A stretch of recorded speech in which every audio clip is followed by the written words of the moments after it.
if he'd have served the whole 10 years of that sentence in Iowa, he would have only have been released on the exact day that his last victim was said to have disappeared. Just a quick disclaimer, the content presented in this podcast is based on real events and may contain graphic descriptions of violence, crime scenes and other disturbing material. Listener discretion is advised. This episode is sponsored by Think Forensic. Think Forensic are a one-stop shop for all things forensic science and crime solving.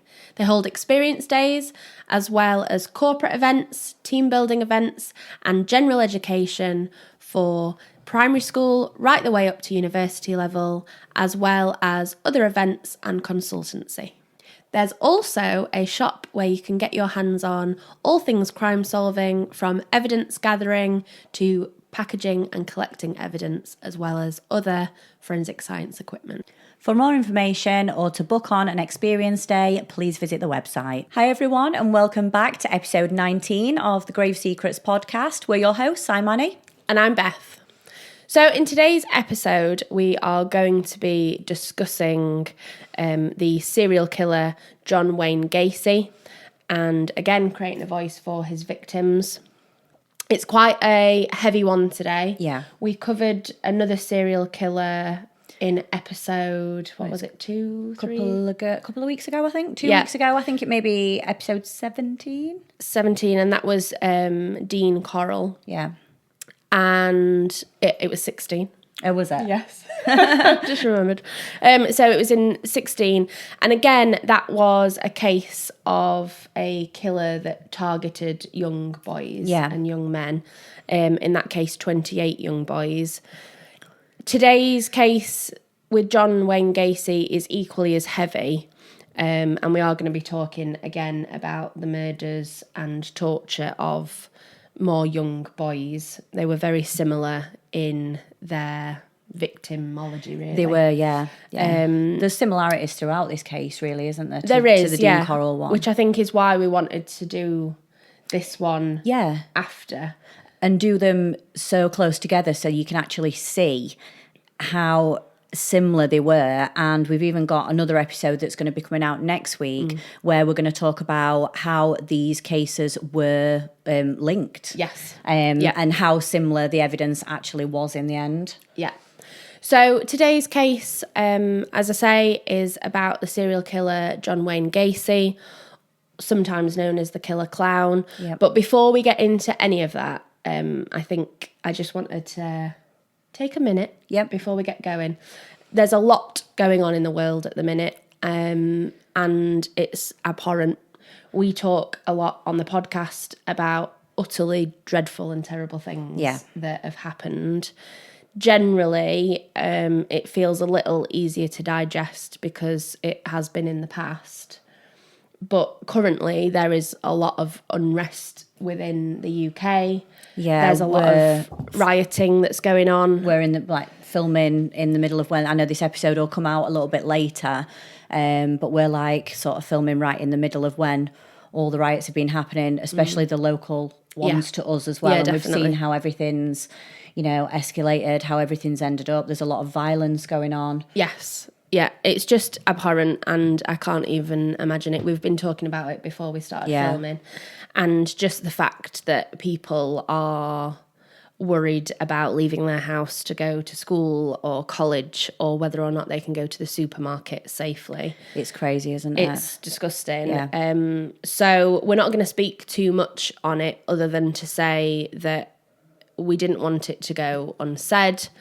It's horrendous. Hopefully, by the time this comes out, maybe things will calm down a little bit. Because the police are, as much as they can, trying to get on top of it pretty quickly. Yeah. But I think it was just worth, obviously worth mentioning. And just to say, if you are like us and your life is spent quite a lot of the time around these negative and awful subject matters, if this is the kind of thing that you are listening to or watching to kind of, So like decompress after the day sort of thing. Yeah. Just make sure you're looking after yourself. If you need any support, please reach out to loved ones. Yeah. And just make sure that you are getting the support you need if you need it, because there's a lot of heavy shit going on in the world. Check in on people as well. Check in on your friends, your relatives. Make sure people are doing all right, and just stay safe, everyone. Yeah. So, that being said, we are going to talk about the John Wayne Gacy murders today. We're going to start with his background. Again, we don't always do this with the offenders because we don't want to give them too much voice. However, like with episode 16, I think that it is... You do need some, don't you? Yeah. It's important for context, and it's also important to effectively show that relationship between whether or not it is a... See if it's stemmed from something. Yeah. Is it from birth? Are they born to kill? Yeah. Or is it a case of his upbringing, behaviour? his environment? Yeah, and there is actually a lot to this case. And as I was typing out the notes, I was thinking, wow, this is a bit of a long one. And it might be one that you've already heard of.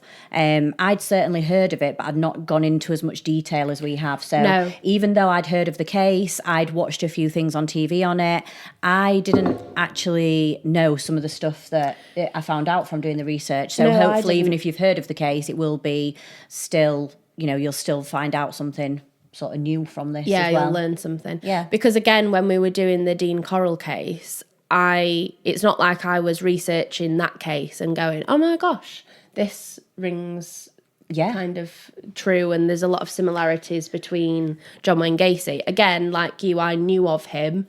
I knew he was quite prolific, but not... For example, how all the bodies were exhumed and things like that. And I wonder why. It seems that John Wayne Gacy has got a lot more... he seems to be a lot more well-known than Dean Corll. Yeah, when definitely. they were both just as horrific and both very similar. I wonder if it's just because we're in the UK. Yeah, essentially. And people in the US are thinking, well... Our US listeners thinking, what are you on about? Obviously, we've heard of these two people. They're like the most prolific serial killers. Yeah. But over in the UK, these don't. The Dean Corll doesn't seem to be as well known as John Wayne Gacy. I think potentially maybe because I've seen a lot more about John Wayne Gacy in terms of TV dramas. So things like Mindhunter, there's been depictions of him. And he had the John Wayne Gacy tapes where it was all his interviews on file, whereas obviously Dean Corll got killed straight away, didn't he? Yeah, so maybe it's that. Maybe that they are able to kind of create a character of the offender. Yeah. And John Wayne Gacy was still able to talk about everything that had happened, you know, all these... He turned down so many interviews, we'll go into it, but like with...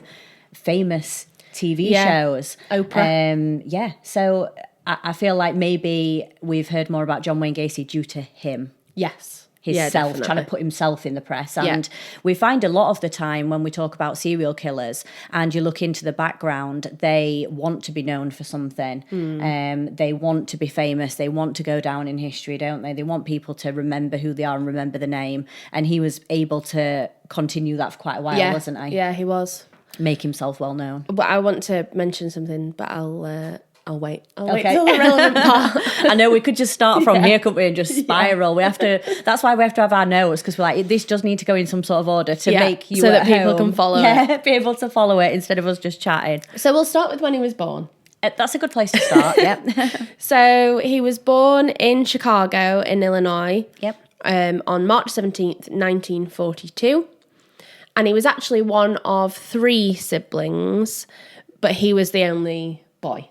Yeah, some of the documentaries, there was actually his sister talking a lot of the time. So she would often refer back to like what it was like living with him. Yeah. Their sort of relationship growing up. And it was weird because when your sister is talking about you, it was just so like general and, you know, we did this when we were young and we did that and telling stories, and you're telling stories about a serial killer. You forget that they have like the normal like make breakfast in the morning, the mundane part of life. You kind of almost forget that that's still a part of their lives too. So he was born to John Stanley Gacy and Marion Elaine Robinson. Grew up with family like Dean Corll in that case. He had a family unit. They were working.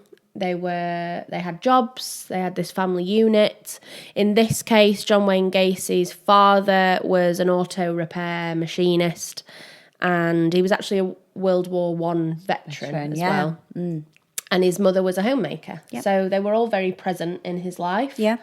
There was no absent fathers. However, he did struggle with his father because it was known that his father was an alcoholic, a functioning alcoholic. He was able to keep his job and go to work. Yeah. But he was then abusive with the family back home. And that seemed to be more targeted at Marion, the mother, and actually John. Yeah, I think maybe it was because we said that the others were sisters, so they were girls. So he thought maybe he could take more out on the son. When you see cases like this and you look at the home life, it does tend to start off with sort of the fathers not, they want to impress them. They want approval from the fathers not liking them. So in this case, I think it might have been because the other two were girls. And obviously the wife's an adult, so he obviously thought that was okay to do that to an adult. But he also did, whenever John's mum would protect him from the abuse, that would then kind of work negatively in John's case, because then John's father would call him like a mummy's boy and stuff like that. Yeah. And it's that hatred for them both, isn't it? For the fact that they're both kind of backing each other up. Yeah, it's almost like he wanted to do all this to try and like toughen him up in a way, and it really did not need to go like this. No. So at school again, we'll call him Gacy from now on. Yeah. At school, Gacy wasn't particularly academic. I think he struggled a little bit there. But actually, when he was 11, he got hit over the head with a swing, like a big wooden swing. Right. And got knocked out. And that is, thought to have, but then also potentially was used as an excuse by Gacy as to why he behaved in a certain way. I wonder if his family said that there was a change after that point, like a noticeable change. So I think...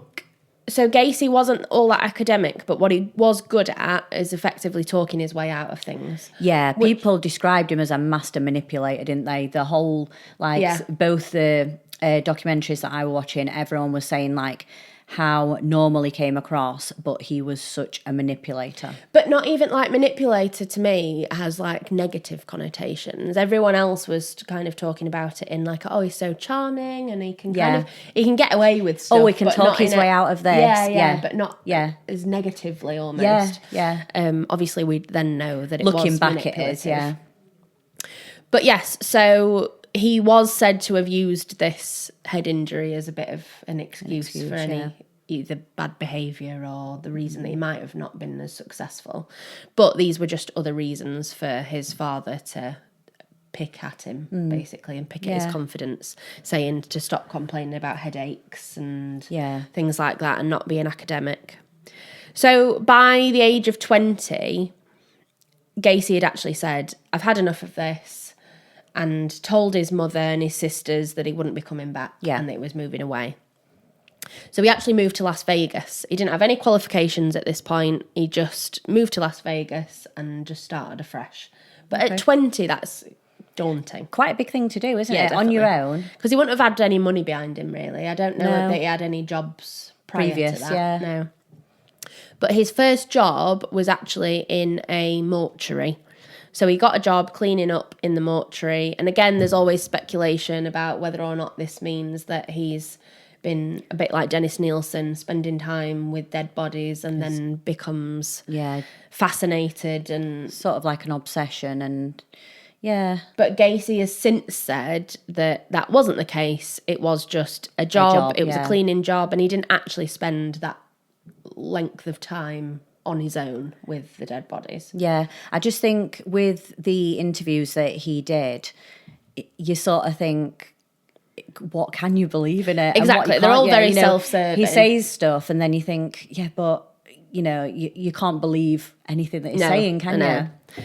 But again, if you're working in a mortuary, you are going to be around dead bodies, and whether or not that did desensitise him a little bit, probably. Yeah, well, we were talking about this, weren't there, just before we started, and we said, it could have desensitised him, but then, I've been around that doesn't make dead you a bodies, killer. and it doesn't make me want to go out and kill people. And we have people who work in the medical field every day, doctors, nurses who are, see death every single day. People who work in, all the mortuaries, pathologists, and it doesn't sort of seem to affect them in that way either, does it? So again, that was probably just an excuse or a link that they'd found in the media, rather than rather than anything. Oh, he's worked in a mortuary, it must be something to do with that. Yeah. But he then quickly did find success. So by age 22, he was working as a salesman. He became a manager at the shoe shop. Again, he was known for being able to talk his way around things. He had good relationships with the staff.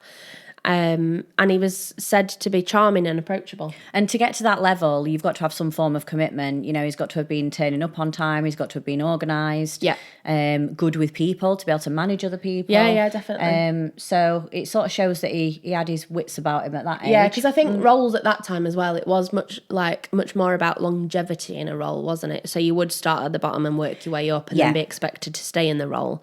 So to get to a managerial role quite early on, like you say, that does back up the fact that he must have been quite responsible. Yeah. So, again, we'll skip a little bit now. So by 1964, he was married. His father-in-law then gave him 3 franchises to manage. Yeah, it was like a KFC, weren't it, sort of thing. Yeah. So, again, must have been seen as trustworthy, a role model. Yeah. He's now got a wife. They then went on to have 2 children. But that wasn't enough. Yeah. And that was all effectively a show that he was creating. Yeah. So by 1967, he'd got this really good job. He'd got the wife, he'd got 2 kids. But he obviously wasn't satisfied, and there were elements of his personality that he was trying to explore. Yeah. He was found to have lured a young boy called John Tullery back to his home that he shared with his wife and his children, then watched porn with John Tullery. It's confusing because they've got the same names. So Gacy then lured John back. They watched porn together and drank beer. Initially, it was just your male-female porn. Right. And then when he thought that John Tullery was aroused, he then changed it to gay porn. Right, so he made the switch when it was already... Yes. Yeah. Yeah. And then after some time had passed, he then sexually abused him, sexually assaulted him, actually at knife point. Right. John Tullery managed to escape and then reported it, and then Gacy was arrested. And as far as we know, this is the first time that Gacy was arrested. Yeah. Only 27 at this point. Now, I know that some of the offenders we've talked about in the past have been young, but in terms of quite a serious, violent sexual offence, it does seem like maybe it was so violent because there was such probably pent up I also frustration. Think with this though, it's not very often that people go straight in with these horrific violent crimes. Yeah. So was it the first time that he'd done this? Had he got away with this previously? Because you've got to remember back in the 70s as well, it was not accepted to be gay. Yeah. So people were not as upfront in coming through and reporting something that's happened. Yeah. So I feel like this maybe was the first offence that had been reported. Yes.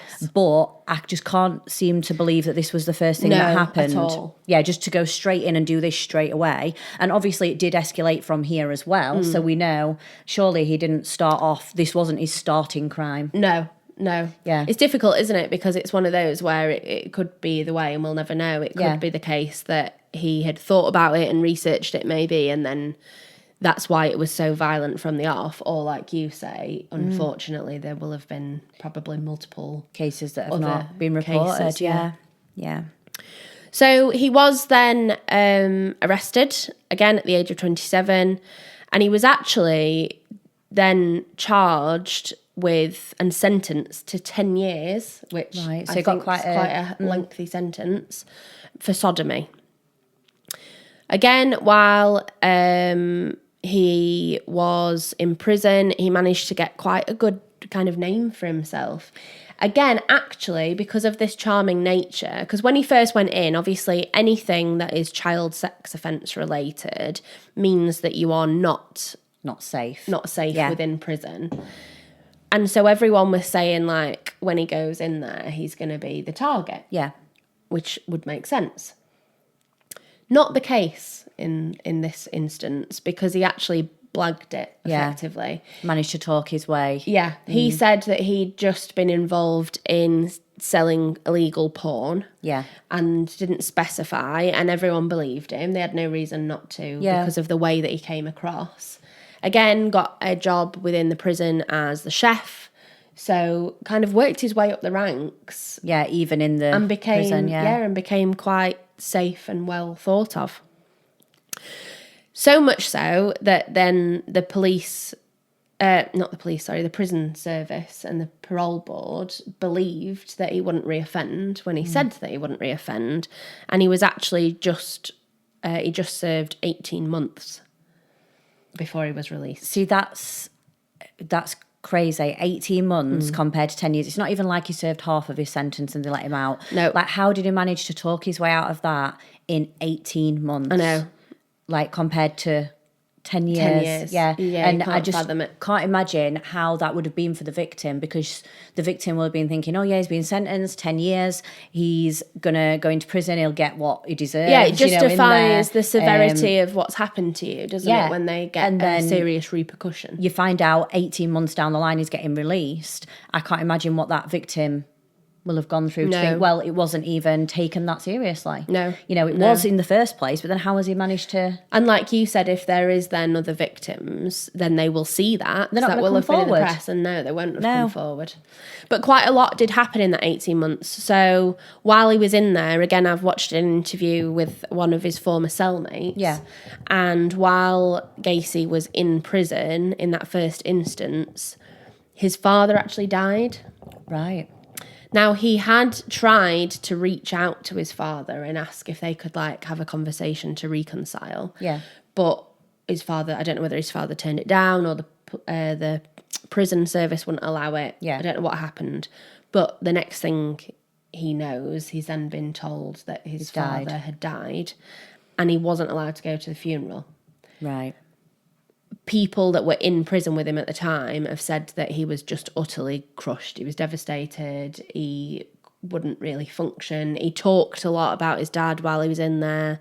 And again, it's that relationship that you can't ever then fix. Yeah. It wasn't a good relationship, but you don't get that closure on it, do you? And he said as well, like in some of the tapes that I was watching, even though him and his dad didn't have like that sort of strong bond and strong relationship, he said multiple times, but I still love my dad. Like, it's almost like he was still looking for that approval, even though his dad didn't particularly like him and was horrible to him. And again, even when, he did have the job, he had the wife and 2 kids. Yeah. It's that approval never came. It doesn't. If it was going to come, it would have come then, because it looked like he'd made something for himself, didn't it? With having the franchises, having a good job, married with kids, stable. But it didn't. No. Yeah.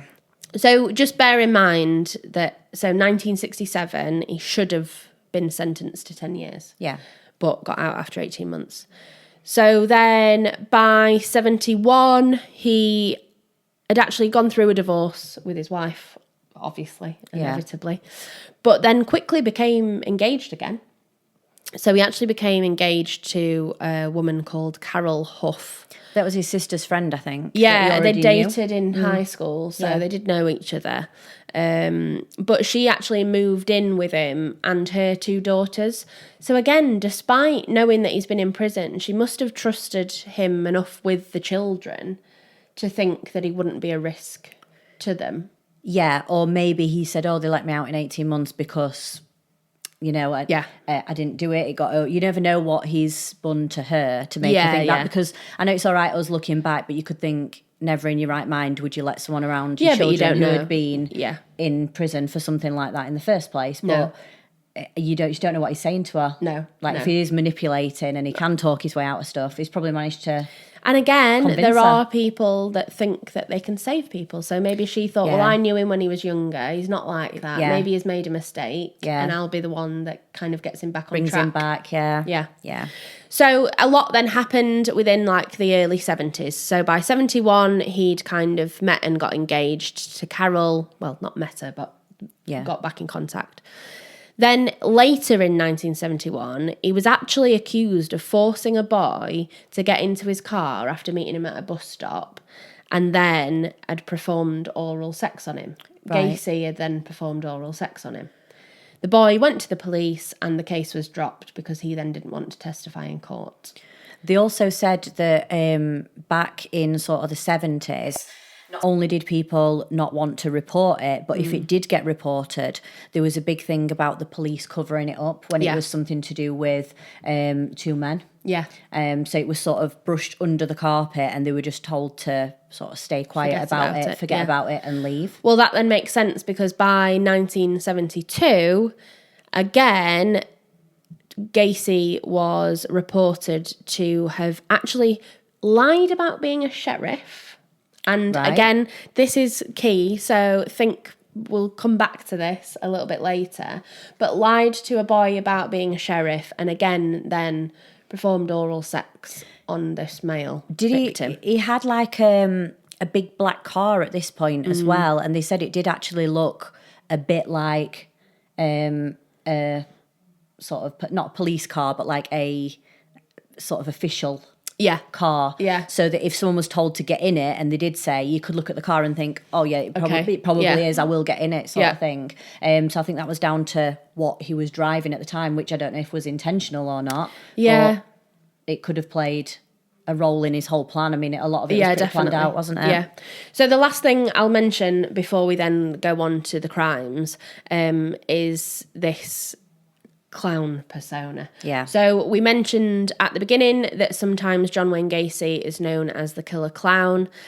He got that name basically from something that neighbours and family members saw as being completely innocent. Yeah. He was, wherever he went and wherever he lived, he was seen as a family man and kind of a pillar of the community. We hear that phrase a lot. Yeah. But in this case, it was because he was a member of like the town's council. I think he planned like the state fair, the events, weren't it? The parades, that was it. Yeah. But then as well as that, he would hold these big parties for neighbours and friends and family, and he would provide entertainment, and apparently they were great parties, but as an added entertainment, he would then dress up as a clown. So he had the full face paint on, full clown regalia, and people loved it. The people said that it didn't ever come across as like creepy, sinister or weird. Yeah, it was just a fun thing that Gacy did, which was just kind of another string to his bow. He'd visit hospitals as well for like sick children and go and entertain them. So it looked like he was doing something good, for the community. And again, he was seen as being a successful man that in his spare time he was generous, helped people, because he would do something like this and give away his time. Yeah. But again, he's just said that was like living out a fantasy effectively. But then I think the real fantasy was this whole life that we've just outlined. That was the real fantasy, because it was never real for Gacy. What was real for Gacy is what we're about to talk about. Yeah, you don't think of it that way either, do you? Yeah. So if we talk about how it all came to light and how it all began, again, like the Dean Corll case, I feel like it is at the start a little bit backwards, because we start off with how it all got exposed. Yeah, it's like the unravelling of... and there's quite a lot that goes on to... in the lead up to everything sort of getting exposed. So on December the 12th, 1978, a missing persons report comes in, and it's for a boy named Rob Peast. And it was under unusual circumstances because it was actually his mother who reported him missing. Yeah. And his mum said he's a very homebody. He always comes home. He's not one of these boys who could be classed as maybe a runaway. He's never run away in the past. He's not got a troubled home life. He goes out and goes to work. Interestingly as well, I was like, Yeah. all of the other victims that hadn't kind of been taken seriously, that Gacy had these kind of encounters and crimes committed, they were all the kind of runaway children that didn't have that family home life. And there is a thought surrounding the fact that Gacy effectively got too confident and went for a middle class, well-known, well-loved boy. Yeah, he wasn't the usual... No. Sort of. And he kind of went out of this safety net of children that unfortunately didn't have a voice, didn't have backup. And he went out of that remit and went for Robert Priest, who was 15, but had a good, wholesome family background. Surrounding. And that's potentially the whole... Yeah. So his mum he was really, really close to his mum, and Robert Priest actually worked in the pharmacy. So he'd started working quite young as well.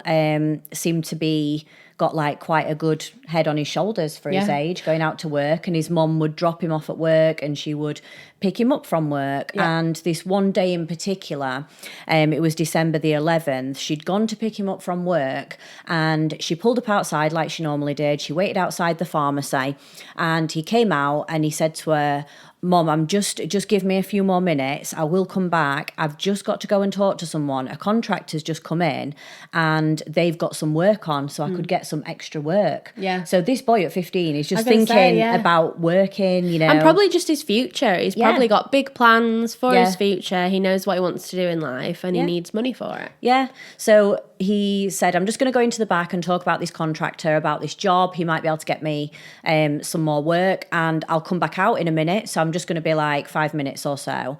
So he goes back inside and his mum sits there waiting for him and he never came back out. So obviously that's when his mum reported him missing. When his mum and dad went to the police station, they were going to make a official report, official statement, and the police officer there actually overheard his mum saying, "Oh, I wonder who the contractor was." So straight away the police officer thought, "Oh, wait a minute, we need to have a look into this." I thought that was really interesting as well, just the way that it all kind of came about. By chance, isn't it, really? Yeah. Because it was then the contact number, wasn't it, for the contractor. So effectively, because for context, John Wayne Gacy at this stage in life had the franchises of the fast food companies. Yeah. But he'd actually set up his own construction company. Yeah. So he'd set up a construction company and again was hiring quite young boys for this company. So he'd gone to the pharmacy, or the pharmacy had come to him and said, "We're wanting a bit of a fit out. Could you possibly could you come and do it?" But they'd been in contact over the phone. So like you say, when the police officer then says, "Oh, hang on a minute, let's look into this contractor," they managed to link the phone number to the contractor business back to John Wayne Gacy. Yeah, so once they'd found that out and it all sort of started linking together, I think the police, back in those days, you couldn't just go and type it into a computer and get in background reports it's not and like stuff the home like system that. that we've got now. So is what they did is said, well, we think that this guy might have been the last person to see him. We will go and see him and go and see what he knows about this. And the police actually went round to Gacy's house and he said, "Oh yeah, I am a contractor. Been at the pharmacy, but know nothing again, about this guy." They kind of thought that, Robert might even be there, having a bit of an interview with John Wayne Gacy. They kind of didn't see him as a suspect or anything more than someone that just might have information. Yeah. But then you think if he would have been at the house or something, you'd tell your mum who was waiting for you. Yeah. You'd let her know that, something was happening. So They actually said that Gacy hired teenagers to help get the work done between 16 and 20-year-olds, because he said that if you hire someone that's very, that's already got the job, already done that job in the past, it's harder to train them up exactly as he wanted them to do the work. Right. So if he got them between 16 and 20, they were like really easy malleable to train. Yeah. But the police noticed that when they went to go and talk to Gacy, he said he didn't know anything about it, said he'd not seen he'd not seen Rob, but they did notice that he was extremely defensive, and this started to alert the police already. They thought this is a red flag, and because he's been so defensive in this situation, we want to look into it further. Yeah. They thought, like, you sort of have a instinct, don't you? Yeah. As a police officer. I listened to an interview with one of the officers as well, and they said that he'd got like this big diamond shaped glass in the window of the door, and when they approached, they saw him at the window looking, and then he went back and like sat in his living room. They had to go round to the back of the house, didn't they? Yeah, and went and sat in the living room and was just like eating a packet of crisps and watching telly with a beer. Yeah. But so quite odd, belligerent. Again, they said, like you've just mentioned, he said that he had nothing to do with it, so it was quite uncooperative, really. He didn't give them any extra information. Yeah. But that they thought that this belligerentness was probably coming from being nervous, potentially, which is why they wanted to look into it. So the background checks, like we've said, you have to search by hand. They take time. You don't just type a name into the system. But when they went back to do these checks, they found out that Gacy was on parole and he'd served time in prison for his offence back in Iowa. So at the time of that original offence, he was actually running for president of what they called the JCs, which is like the Chamber of Commerce. So this is what, all the way back then, had started to build up his reputation, because working with something like that, like the Chamber of Commerce is for, like businesses and helping people. So this is where he actually started to build up a rapport of being an upstanding member of the community in general. Rapport, and it's also quite a nice tactical way of familiarising yourself or becoming familiar with the kind of upper echelons as there would have been at that time. And he did very much want to be in there, didn't he? And business. And unfortunately, it's not just America, but in America, especially back then, there were these upper echelons of society that were untouchable to a degree. Even in just small towns, they kind of had this hierarchy that wouldn't be messed with. Yep. So Gacy was, quite... He'd made sure he was in with them, didn't he? Yeah. To try and... Yeah. So Gacy had actually said that when the police asked him to come into the station for an interview, he'd actually stated he was too busy, he couldn't come in, he'd got work to do. So the police officers were like, we are really suspicious, and by this point they were already wanting to get a search warrant to search his house. That's suspicious. Yeah, very suspicious.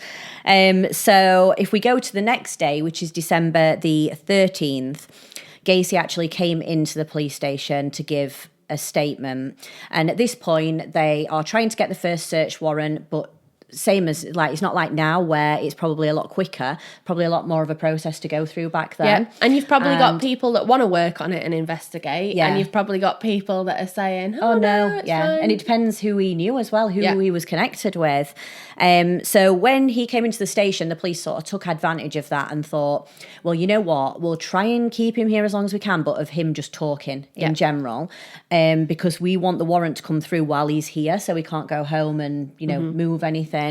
And the officer said that he sort of clicked on quite early that Gacy was quite egotistical and liked to be bigged up. So he said, I thought if I sat down with him and basically bigged him up, bigged his ego, asked him who he knew, got him talking about name dropping and all these people, that Gacy would probably feed into that, which he did.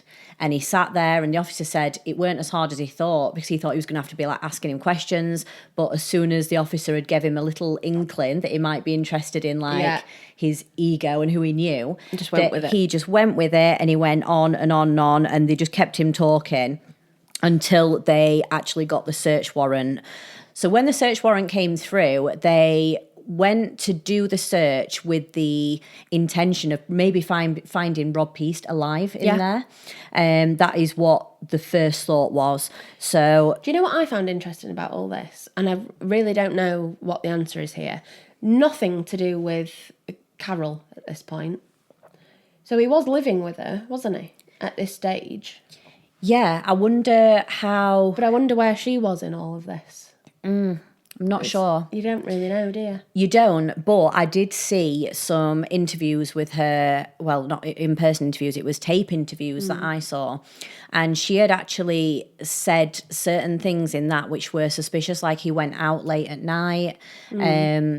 Sometimes he'd come home and she'd hear his car on the driveway and think, oh, he'll be coming in the house, but she never heard the door go. Yeah. So she'd get up to look out of the window and she'd see him talking to like a young boy on the driveway. Yeah. And she actually came to the conclusion that she thought he was drug dealing. Yeah. It's just funny, isn't it, how like protocols are different in different countries. Like obviously here we've got a suspect team, so that'd obviously be Gacy. We've got a victim team that are looking at Rob Peast and trying to gain all of the intel about his habits. But then you'd think that you'd also have, you know, just another team that are working with her. I'm not to get sure if she really came into it much. It's strange, isn't it? But anyway, sorry. So John Wayne Gacy actually lived at 8213. I don't know why they say the numbers like this. I know, yeah. And I was like, oh, this is weird. I mean, you couldn't really say 8,213. I mean, it's like the blocks. It all confuses me. So he lived at 8213 and it was West Somerdale and it was very, very close to the pharmacy where Rob Peast worked. It was a very working class neighbourhood. So the police went in and they did a search of the house and they didn't find Rob in there. They didn't find anything in relation to Rob at this point. And nothing really looked too untoward, did it? Upon like initial... Yeah, there was a few bits that they found that they thought were suspicious, but nothing to sort of cause initial much So alarm. If we think again back to like Dean Corll, when they searched his property, obviously he was there deceased, but when they searched his property, again from the outside, really lovely area, nice bungalow, didn't think anything of it, went inside and it was like hell. And it was a bit like like a drug Squat, den, effectively, a squat. This house, very different. But they did have a look, and I'll just list a few things that they found in the initial search. So like we say, there wasn't anything too kind of obviously wrong, but there were odd things. Now, we mentioned earlier that one of the boys that Gacy had assaulted believed he was a sheriff, and they actually found several false police badges at Gacy's home. They also found a pistol. They found syringes and needles, which didn't really make sense. They found handcuffs, again, on its own, not necessarily anything untoward. Yeah. But then, again, with these other items, they'd then found books on homosexuality. Yeah. And one of them was called Gay Love Letters, but the other one was called Pretty Boys Must Die. Yeah. They were quite strange. I mean, I don't know what they're about, but it will sort of link and not in. like it's not like coffee book reading, is it really? No. Also then found pornographic films. They'd found capsules of amyl nitrate, which I think is a drug for, I want to say not tranquilizer, but that sedative. kind of thing. Sedative, yeah. A sex toy that was of a male. Right. That makes sense. Yep. A 2x4 plank of wood with 2 holes in it at either end. Okay. Again, odd. Bottles of Valium, several driver's licenses, but not like ones that he'd mocked up to look like they were his. Yeah, they belonged to different people, didn't they? Yeah. Again, a hooded parka that didn't fit him, underwear that wouldn't have fitted him, and then jewellery. Yeah. And the jewellery didn't appear like it would be Carol's or Gacy's. And then there was also the pharmacy receipt, which matched where Rob worked. Worked. and then nylon rope. They found quite a large length of nylon rope. Yeah, and one of the items of jewellery that they found, when they looked on the inside of it, it had got the initials JS on the inside, inscribed into which it. wasn't any of his initials, wasn't kid's wife, wasn't anyone's initials that he... Yeah. So these things are not something in themselves that could be, just let's bring him in, he's done something, but they are like pointers, aren't they? They are quite suspicious. Yeah. So obviously the police at this stage are now gathering those, processing those, and then finding out more information about those items, specifically probably the driving licenses and the jewellery and things like that. But while this was ongoing, they decided to place Gacy under 24-hour police surveillance. Yeah. At the beginning of this, he was telling people, like, 'cause neighbours are obviously like, what is going on, Gacy? Because they probably just, thought it was all a big misunderstanding at this point. So they're going, what's going on over there? And he said, oh, don't worry. I'm just involved in a case, and they're actually the FBI, but they're bodyguards for me, like, for his protection. God. So again, he's just, like, spinning this lie and a weave of tales that people probably just believed without question because they trusted him in all of the other elements of life. Yeah, so the police wanted to know, like, where he was 24/7. They wanted to know every single movement of Gacy's. Yeah. But at the same time as they've put him under surveillance, they also went and looked into the reports of missing boys of a similar age. Yes. Just like they did with Dean Corll. They went and, got them all up. And like we said before on Dean Corll's episode, there was quite a lot of boys at that time who were, runaways. So they got the list up and they thought, let's see if any of them actually link to Gacy. And it came up that they were employees of Gacy's that had gone missing. And when they managed to match it up, some of the driving licenses in the house actually belonged to his ex-employees that had gone missing. And the missing persons record, the police found a guy called John Sick on the records, and then one of the other police officers said, well, we found the ring, and the ring had the JS initials on it, so they then believed that the ring also belonged to someone who was missing. But back then Gacy actually had a criminal record. He had quite a long criminal record, but it was all in different districts, and like we've said earlier with the home system, you put the name in and it'll come up. It was all done by paper, so you had to physically link them. So if you committed a crime in one area and then went to another, it was actually hard to link the two crimes together. And our forces, as they should be in the UK, are intrinsically linked. They want to work together to be able to prevent further crimes from taking place. In America, in some states, from what we know, they are quite almost possessive and protective over their district. They don't want to get involved in other districts, and equally they don't want to share information that they've had. So it would have been a lot more difficult to gain information as quickly as they were wanting to find it. So the first two officers that they put on surveillance were following him for a while, and they actually followed him to a bar. They went into the bar, and Gacy at this point had worked out that these officers were there for him. They were surveilling him. So what he actually did is, when they sat down, Gacy sat somewhere else and ordered a drink, and then the police officer said 2 beers arrived on the table, and it was Gacy sending 2 beers over just to say, oh, I know that you're there, and I know that you're following me. And on the way out, he said to the officers, oh, I'm going to such and such place for breakfast. Why don't you come with me? So the officers were like, well, we're going to be going there anyway because we're following him. So we might as well befriend him. And they actually sat with him and had breakfast. And they thought he might slip up on something. He might say something. And he was talking about himself. He was talking about people he knew. He but was also bigging the himself up. I know, of him. It's just ridiculous. But this is how, like, much he'd obviously been able to get away with, even when he's being...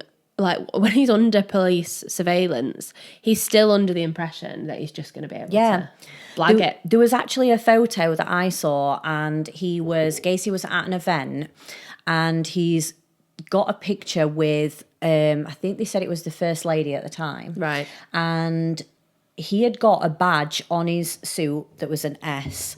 And that apparently means that you are security cleared within the Secret Service.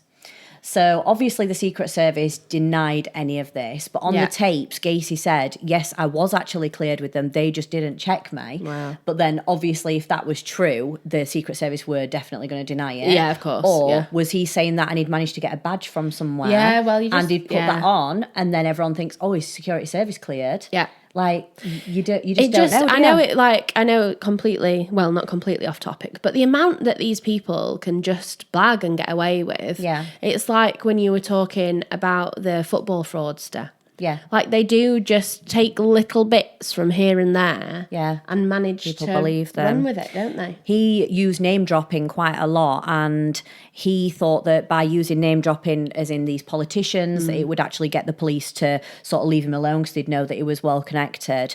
But he was surveilled for 10 days.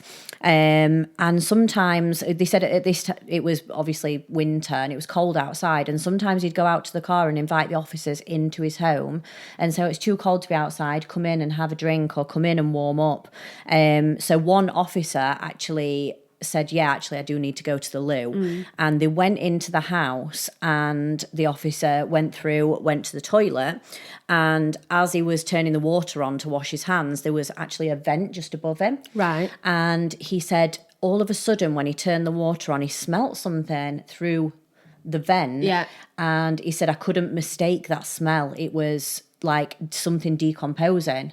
So and again, we've mentioned this before, but for anyone that smelt the smell of death, decomposition, it's you, something you remember. Yeah, you know it. It's not, you're not going to think, oh, is that just?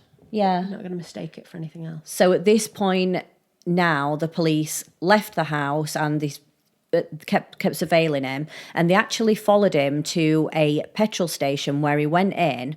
And it looked like he was doing something behind with the guy behind the till. And the police went in after to see what he'd gone in and done. And straight away, the guy got some drugs out of his pocket and said, oh, this guy's just given me these drugs. I didn't buy them. I promise I didn't buy them. So we didn't know if he was actually drug dealing. That was a guy's as well. And then he got back in the car with two people who actually worked for him. So we've got Michael Rossi and David Cram. And when they arrived at the destination, it was really weird because obviously Gacy knew that he was being followed by the police. Yeah. And he must have told the two employees that were in the car with him, because at one point the employees both got out of the car and one of them ran over and said, Gacy's just admitted to me that he's killed 33 people in the car. So the police was like, right, we need to bring him in for something, but we can't bring him in for the murders. So they said, we've just seen him do a drug deal. Okay. So they actually arrested him there and then and got him into the police station and said, we're arresting you on suspicion of drug dealing. So that was just a way to keep him... to get him into the police station. The whole 10 days, it was all very strange, really, wasn't it? Because, yes, Gacy was quite calculated and quite confident in the way that he'd obviously approached the officers that were surveilling him. But they did say that he did kind of deteriorate over that period. Yeah. And maybe by this 10th day he was kind of losing it a little bit and and didn't know what was going on, because they said that it got to the point where they could tell he'd been drinking midday. He was looking more dishevelled, like he'd not shaved, he'd not slept. So although he was quite confident and quite brash with this surveillance, maybe he was exhausted. Maybe he was getting to him. Yeah. So in this investigation, the police first brought in Michael Rossi and David Cram, who work for him, and they were who just said that he'd admitted to killing all these people. They thought they'd speak to these first, because if they work with him, they spend day in, day out with him, they would know quite a lot about this person. Yeah. So when they interviewed them, they actually said, yes, we do work for Gacy. And what we've been doing at the moment, he has been telling us to go into a crawl space underneath his house and dig it out, because he's got some sort of sewage issue, and that's why there's a really bad smell in there. So they're wanting to put some new pipes in, some new drainage system. And his wife actually said in the tapes I could smell something horrible in the house all the time, and I kept shouting at him and saying, can you get this Get it sorted sorted. out? And he was saying, oh, it's the sewage. And she said, there's something under there. There's something, we've got rats, and like the rats are dying under there, and then there's a horrible smell. So it's sort of like linking together at this point. He was really specific as well, wasn't he, with the two employees? Yeah, where they could and couldn't dig. Yeah, so he'd basically asked them to dig these trenches for drainage, but the drainage pipes didn't kind of fit the size of these trenches effectively that he was asking them to dig. So they were 2 feet, so that's not what I obviously did the conversion, so I don't understand feet. 0.6 wide. Yeah. And then 1.8 long. Right. Right. And then 2 foot deep. Okay. So again, a pretty deep. Yeah. What kind of size, Annie? Yes. I hear you ask. Grave size. Yes. That's A what kind body of size. Yes. And as well, he'd asked them to like spread lime down there, which for laying drainage pipes doesn't really make a lot of sense. He told them it was to counteract the smell, and that someone had given it him and said, oh, if you lay this down, it'll stop the smell coming up into the house. So when the police heard this in the interview with Rossi and Cram, they thought, this is definitely something we need to go and have a look at again. Yeah. And they had a suspicion now that he maybe have got a dead body down there, and they wanted to get a second search warrant. But once you've already had one search warrant, you've got to have something solid to be able to then go in and get a second search warrant. So the evidence that they actually used was the ring with the initials on it, the film receipt from the pharmacy, which actually turned out to be the reason it had got into Gacy's bin in his house was there was a lady in the pharmacy, and she'd got her film developed there, got the receipt for it, she'd put it in a jacket pocket. Right. But when she'd gone outside, she had picked up Rob Peast's jacket. Right. And then she put her receipt in the pocket. So that was her film receipt. Wow. And then, so that jacket then had somehow managed to get into Gacy's house, possession. and the receipt was then in the bin. So that's obviously another thing that's very... that's going to link these two things in a minute. And then the officer smelling the body, it was all the probable cause for a second search warrant. So at this stage, there's a lot that's gone on in the past 10 days, but we still don't know where Robert Peast is. They're still investigating a missing persons case.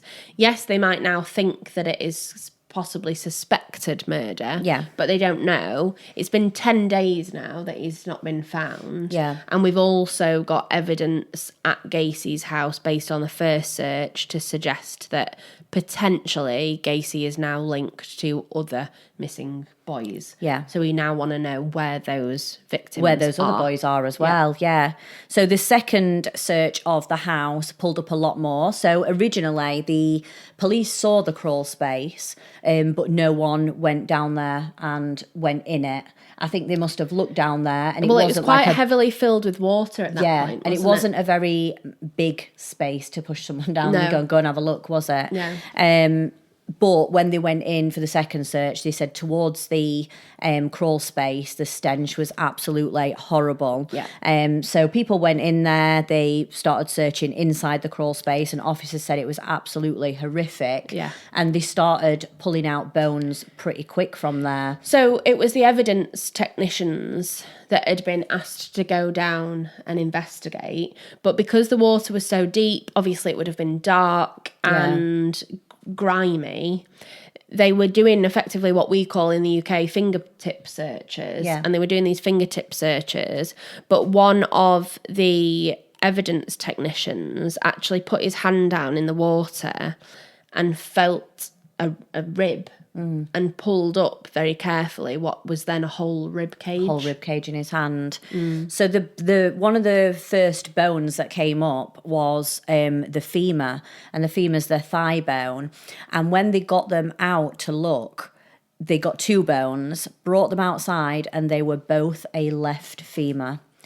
Obviously we only have one left. So at this point, you know that there is definitely 2 bodies in there. Yeah. The next bone that came up, a third femur. So they had 3 bodies minimum Very quickly in there that they found out quite quick. And again, this is where I didn't know enough about the case before the research, but this is another kind of spooky similarity between the way that Dean Corll's offences came out. Yeah. As soon as they went to that boat shed, Yes, very yeah. quickly, they realised that they'd not just got one victim, not one body, but they were pulling out loads and loads of bones and evidence and multiple victims. And that's exactly what happened in this case. It was just with the crawl space. It was similar with the media as well, because the media got hold of it. The media were there. They were watching the bodies getting carried out. So similar to the Dean Corll one, the media were on it with the cameras right outside the house waiting. Yeah. And the police then obviously could interview Gacy and question him. Yeah. So in the police interview, it was sort of a interview / confession, because he gave up quite a lot, didn't he, in this interview? It was, so if, from everything that we've spoken about so far, him in terms of how he acted and how he was charming and quite confident, really, and as I said, brash. All of a sudden, as soon as they then confront him with the hard-hitting, irrefutable evidence, as you've said, he very quickly admitted and then confessed. So bear in mind as well, everything that we know about Gacy so far is very overconfident, and he likes to talk his way out of things. Yeah. He didn't even attempt to talk his way out of this. No. I mean, I know it's like irrefutable It's hard proof. evidence, yeah. But even so, you'd think that maybe he, again, might have said that it was the boys' fault and that there was some excuse. Yeah. But he didn't. He confessed pretty instantly and even gave details. So he said that he'd strangled each of his victims, but that the first one he hadn't strangled. Whether or not that was when he was kind of finding his, his method he wanted to use. Whatever. We're not sure, but basically said that it would get to the point where he was sexually assaulting them, and then he would use a tourniquet and he would strangle them with the tourniquet. He talked quite openly and quite matter of fact about the pain that the victims endured. Yeah. He spoke about the fact that some of them would convulse and that they wouldn't die straight away, and that some of them would be in pain for the last hours of their life. Again, that didn't seem to faze him. He was obviously just so matter of fact, and the fact that he was obviously sat there watching that happen. It's not like he then shot them to put them out of their misery or suffocated them. He just obviously let that happen. He had no he obviously didn't see them as human. Yeah. And he actually said, didn't he, that there was 27 that he had buried in the crawl space. Mm-hmm. There was a couple more in the backyard. Yeah. A couple more. Like, what, 2, 3, 1, a couple. Like, and then he also said he threw the remaining people, the remaining victims, in the river. And he actually said that one of these victims was Rob Peast. Mm. So the reason that Rob Peast actually ended up with Gacy is because if we take it all the way back to the pharmacy, when he went and told his mom that he was going to talk to a contractor, the contractor was Gacy, and he actually had some forms to fill in. He said, if you want to work for me, you need to fill in these forms. But I've left them at home. I live just around the corner. Jump in the car and we'll go and get them. And Rob had actually said, oh, my mom's waiting out the front. Let me go and let her know. And he went, no, literally, I live across the road. Just jump in. We'll go and fill the forms in at mine. I'll bring you back. It'll be 5 minutes and you'll get extra work from it. So obviously he's thinking, all right, my mum will wait 5 minutes. It's fine. Jumped in the car and went into, obviously, Gacy's house. And Gacy said that he liked to use this sort of trick on them. And he would say, oh, I do, tell them about the clown stuff, and would say, I want to show you a trick. So he would put handcuffs on himself. Yeah. And then within a certain amount of time, he would get out of the handcuffs and it looked like he'd done it, I don't know, like magic. A magic trick. Yeah. And then the boys would be like, oh my God, how did you do that? And he'd say, Let me have a go. Put them on. You put the handcuffs on and I'll show you how I did it. And once Rob was in the handcuffs, he said, try and get out of it. So Rob was obviously like trying to get out of the handcuffs. And he said, no, what is it? How'd you do it then? And apparently Gacy pulled the handcuff key out of his pocket and said, the trick is you need the key. And then that's it. He was stuck in handcuffs. I can't imagine that point in which it goes from you are literally just mucking around, like trying to do a magic trick, to the point in which all of a sudden your stomach just flips and you are stuck. Realise that you are in danger. Yeah. That just must be absolutely horrific. So during this interview as well, he also said that his two employees, Rossi and Cram, had dug the crawl space out, and he said in the police interview, well, if they didn't know what was going on down there, then they were stupid. Because, you know, it was quite obvious what was going on. But when the press, because you mentioned how much the media were all over it, when the media were talking to neighbours as they were pulling these bodies out, because again, it was like between 3 and 4 bodies a day, wasn't it? Yeah, it was, exhuming. The search went on for quite a while. Yeah, and while they were pulling all these bodies out, they were interviewing neighbours, and neighbours were still saying, even at this point, like, oh no, I don't believe, there must be like a misunderstanding. Something, Maybe it was from before, you know, Gacy had moved in, because they just did not believe that he could have been involved. Just shows how much of a hold he had over people and the people he met. Yeah. But imagine keeping up that like facade for so long. It must have been tiring on his part to keep up that front. Yeah, but that is probably why he had such anger and why his crimes were so heinous and brutal, because of this anger about having to play a part that he didn't really get any value from. He probably had a hatred for people that they were so easily fooled. Yeah.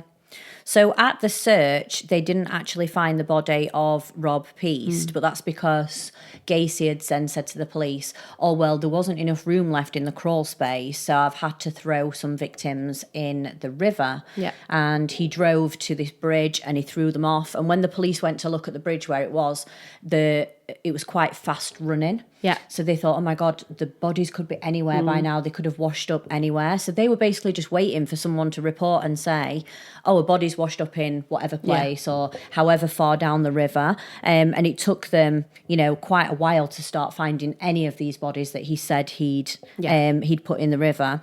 And he drew a diagram of the house and he drew exactly where the bodies were within the crawl spaces. And he knew, like, within a couple of inches where every body was, and it turned out there were 29 bodies just at his house. Yeah, yeah. Which is 29 bodies in his home that he shared with his partner, and no one had any idea. The partner, the wife, was actually saying, I can't believe that this is all actually happening, because where the entrance to the crawl space is, like, my daughter's room is directly above. So her daughter had been directly above 29 bodies that had been there. It's abhorrent, it was actually, fathom it. It was absolutely awful. So when the police interviewed Cram and Rossi again, you know, I don't think they were quite sure at this point if they had anything to do with it, if they knew what they were doing. They interviewed Rossi and they realised he was driving a white car, and it was a specific white American car. I can't remember exactly what it was. And one of the missing boys, John Sick, had actually that was his car. Right, okay. So this employee of Gacy's was driving one of the other victims' cars. Yeah. And they said to him, how would you have access to that car unless you knew him? Or how did you get the car? Yeah. And he said, Gacy gave it me. He gave me the But car. you just have a spare car lying around. Because I didn't have one or whatever. So I don't think they knew 100% if, these two boys were in on it, as in like with the Dean Corll, obviously he had help from a couple of boys and Brooks, didn't he, to bring the boys in. But they just weren't sure at this point. The house in the search was actually eventually fully demolished. So they demolished the whole house, and the video that I watched was the crawl space was then fully exposed. Yeah. So they were still digging through it because they thought, well, what if there is more in here? So they demolished the entire house, and then 3 bodies were eventually pulled from the river, but with the being submerged in water, with decomposition process, heat, they thought this is going to be absolutely horrendous. Yeah. And eventually they did manage to identify one of those bodies that were pulled as Rob Peast. Yeah. So with the bodies that were found in the river, that then took the total to 33 bodies.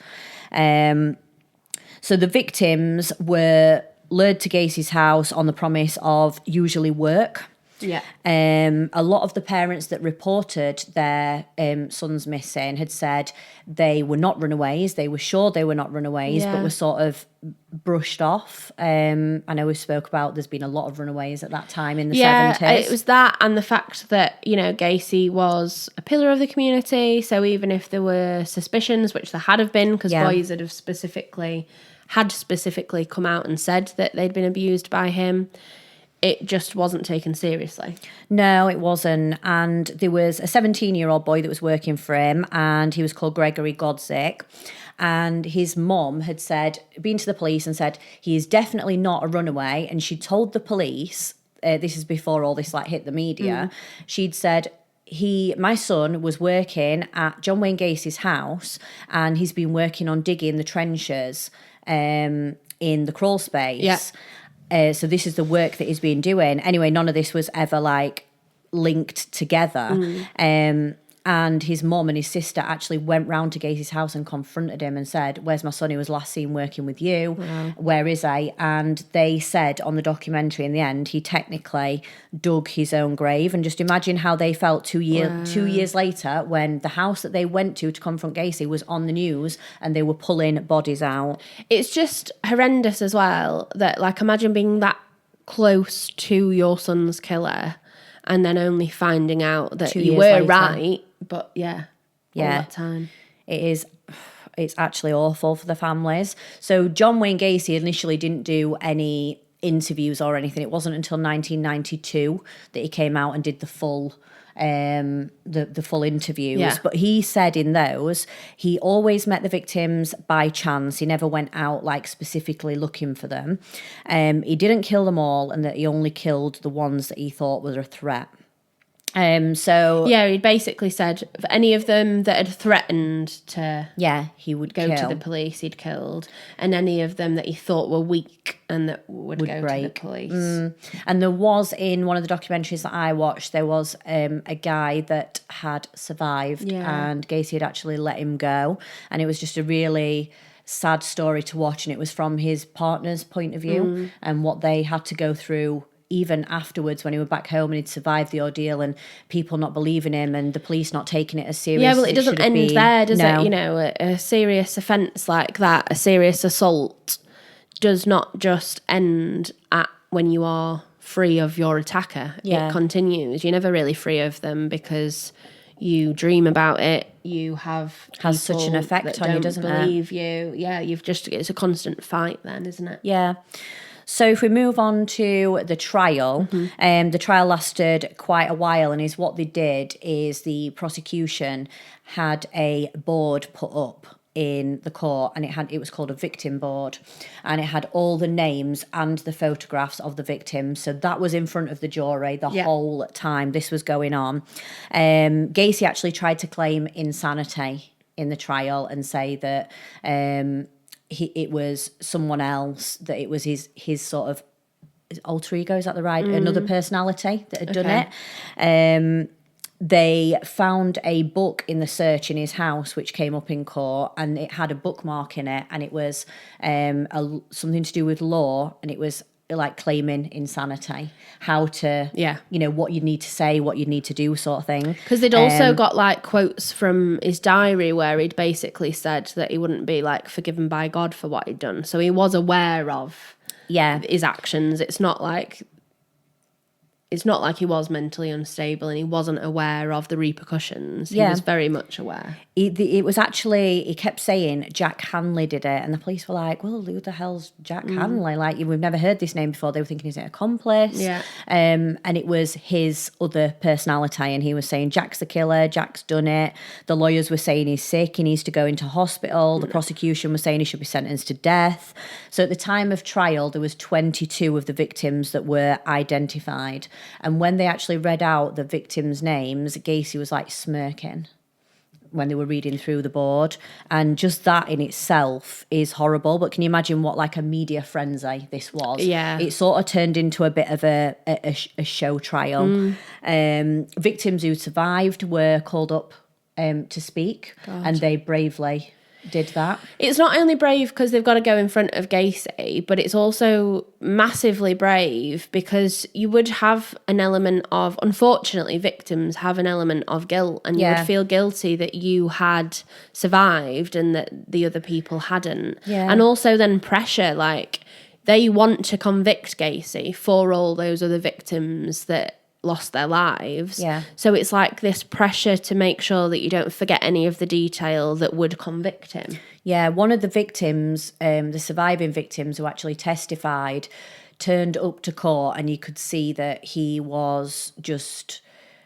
he was an absolute mess, yeah. And they put him on the stand and he couldn't even answer questions because he was that drunk.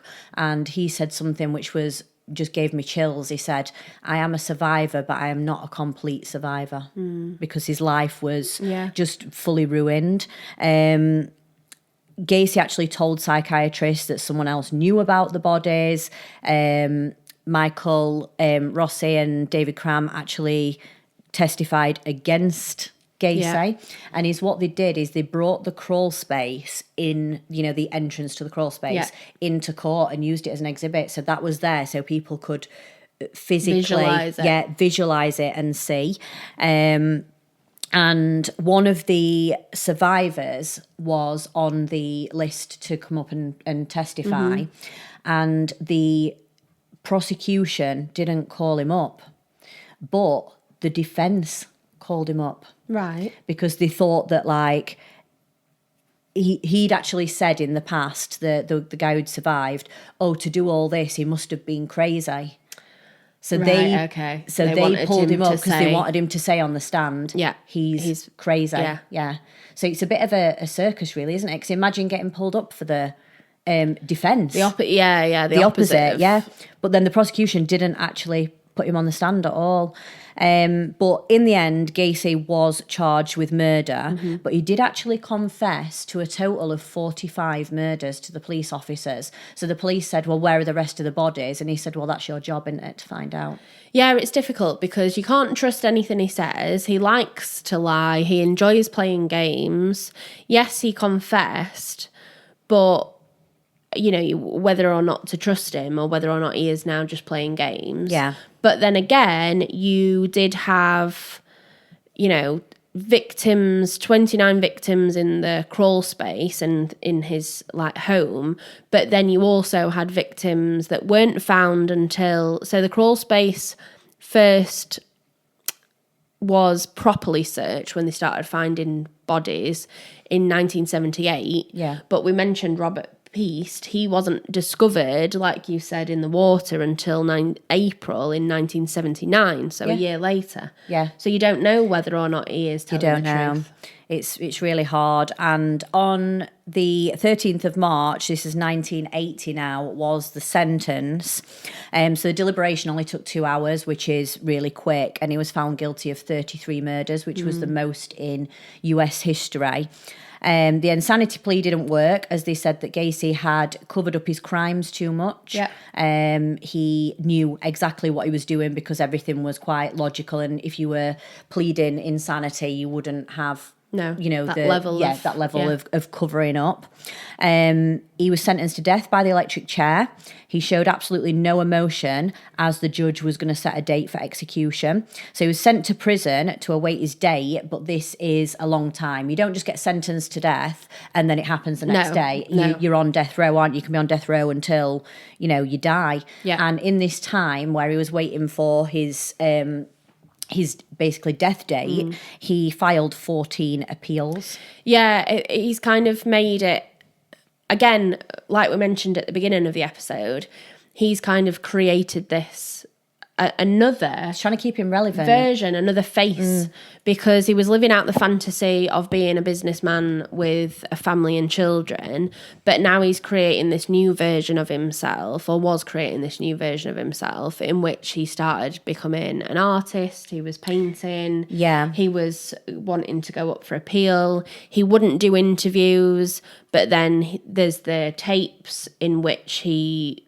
spoke to people He did do at interviews, length for 2 years. Yeah. So, yeah, just a very, again, calculated.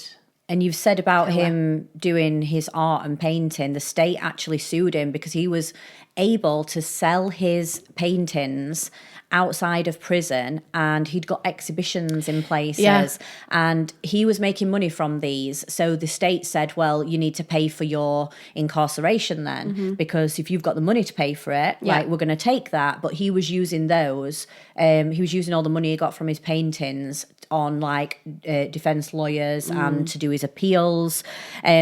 So imagine now, from 1980 is when you actually get your sentence. They didn't set the date until 1994 on May the 10th. Yeah. So he'd been there like 14 years waiting on death row. So the method by this time was actually changed from the electric chair to the lethal injection. Yeah. I don't know if that's just because it was classed as a better way, because things may have gone wrong with the electric chair. We could do a whole episode. We could, about yeah. that. So on the 10th of May, 1994 was his death date. And for his last meal, ironically, he asked for KFC.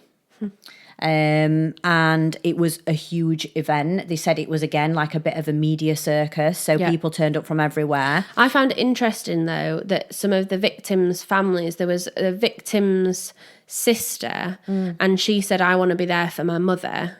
But her mother had passed away, but she said, I wanted to go for her. And they wouldn't let her in. And she said it was dreadful because, there were members of the media there. Yeah. But she wasn't allowed in. And she said she received a phone call. She was waiting by the phone when it was like coming up to the time, and it kept getting delayed. It kept getting put back a bit. And then she answered the phone and they just said something like, oh, we just want to let you know that Gacy's been, he's passed. And then that was it. And then she put the phone down and said, I just had to carry on with my day. Yeah. Like, it was the strangest thing. So he was pronounced dead after the lethal injection, but he also took to his grave his last unnamed victims. Yeah. So some people didn't believe that he killed all these people on his own, and they think that maybe he had help from someone. This wasn't a job for him to do. Gacy in his tapes had hinted that they were... there was a snuff film operation, and these videos were being sold on the black market. And Gacy also said that there was another 4 people that were involved. Yeah. Yeah. So one last thing on that. So we think that maybe there's other people involved, and in the next episode, that's what we're going to explore. Yeah. But just one thing on the sentencing. So right back when we were talking about the first time that Gacy ended up in prison, so that was for the offence of the sexual assault of a young boy, and he received 10 years for sodomy. That was back in Iowa. Yeah. I mentioned that he only actually served 18 months of that 10-year sentence. Yes. If he'd have served the whole 10 years of that sentence in Iowa, he would have only have been released on the exact day that his last victim was said to have disappeared. Wow. So it's a bit of a confusing one to get your head around, but effectively, he couldn't have committed any of those further offences if he'd have fulfilled that full 10-year sentence. If he'd have been kept in. Wow. Yeah. So I do think that the sentence that he was given in the end, rightly so, for the death penalty Could it have been prevented? But could it have all been prevented in the first place? Yeah.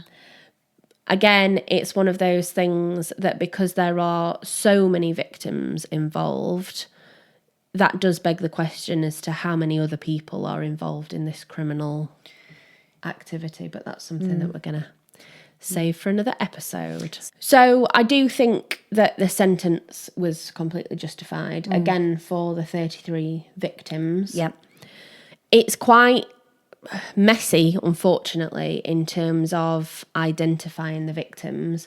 Obviously, a lot of them were found under the crawl space, but then there were other victims found after the fact. Yeah, and in 2021, some of the victims are still being identified, and that's, what, three years ago? Yeah. So we now have a list of 28 identified victims. This, again, is as of 2022. Yeah. So, again, forgive us if it's not up to date. This is the only information that we could find. Quite hard, wasn't it, to find? Yeah, really difficult. But we're now, again, like we did with the Dean Corll victims, I'm just going to read out the 28 identified victims. So, Timothy Jack McCoy was age 16 when he was murdered. John Buskovich, aged 18. Daryl Julius Sampson, aged 18. Randall Wayne Reffitt was aged 15. Samuel G. Dodd Stapleton, aged 14. Michael Lawrence Bonin, aged 17. William Huey Carroll Jr., just 16. James Brian Harkson, age 16. Rick Lewis Johnson, age 17. Kenneth Ray Parker, just 16. Michael M. Marino, only 14. William George Bundy, age 19. Francis Wayne Alexander, age 21. Gregory John Godzik, just 17. John Allen Sick, age 19. John Stephen Prestige, age 20. Matthew Walter Bowman, age 19. Robert Edward Gilroy Jr., just 18. John Anthony Mowry, age 19. Russell Lloyd Nelson, age 21. Robert David Winch, just 16. Tommy Joe Bolling, age 20. David Paul Talsma, 19. William Wayne Kindred, 19. Timothy David O'Rourke, age 20. Frank William Landingen, age 19. James Mazara, 20. And Robert Jerome Peast, age 15. There are unidentified victims, and hopefully one day they'll be able to find a match to the families. But as is the case with all of these, it's time, and it means that families have to come forward with DNA. Yeah. Yeah, it's really sad when you put it into perspective when you've just read all those out, like, you know, how many there actually are. And I mean, we thought there was a lot in the in the Dean Corll. Yeah. So we're not going to say any more on that. And if you listen to next week's episode, we're going to go into linking the Gacy and Corll sort of cases and see what evidence we can find that does link these together, really, in general. Another one where quite messy, but, you know, we'll try and break it down. Interesting as well, though. Yeah. Very interesting. And once you start digging on these things, you're down a rabbit hole, aren't you? Yeah, big time.